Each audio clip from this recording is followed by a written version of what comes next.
In a Polish woodland, under ranks of tall pines, moss-covered brick and concrete provide the only remaining links to the wartime story which spawned a Hollywood blockbuster.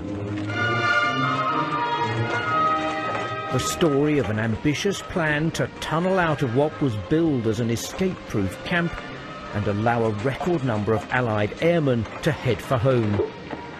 It was audacious. It was quite remarkable.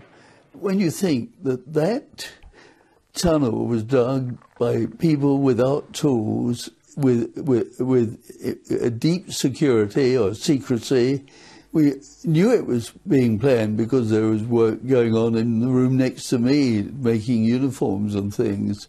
3 tunnels were dug, only 1 was used. The filmmakers did their best to portray the claustrophobic and dangerous conditions 10 metres down in the unstable sand.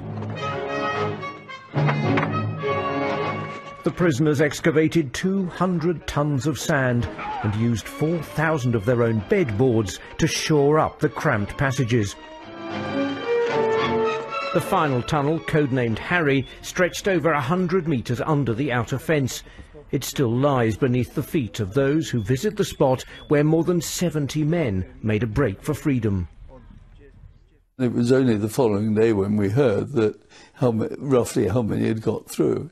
And then the Germans counted and recounted us to try to establish how many people were missing. And admittedly, they got little help from us because we kept moving around to confuse the counting. That night of the 24th of March, 1944... Today, veterans will join members of the modern RAF to remember the 50 escapers executed by the Gestapo.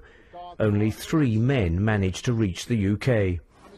Before the Great Escape, escapes were a game. You escaped, you were caught, you were put into solitary confinement, you were released, you got a round of applause. After the Great Escape, it stopped being a game. It became literally deadly serious.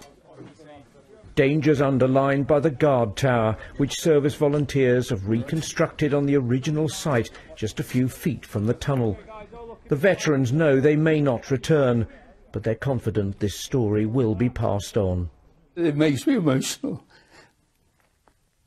What is interesting now, there was a gap when there was little interest in it, but there is very much more interest in it now. And I think it should be remembered what people sacrificed during that particular period.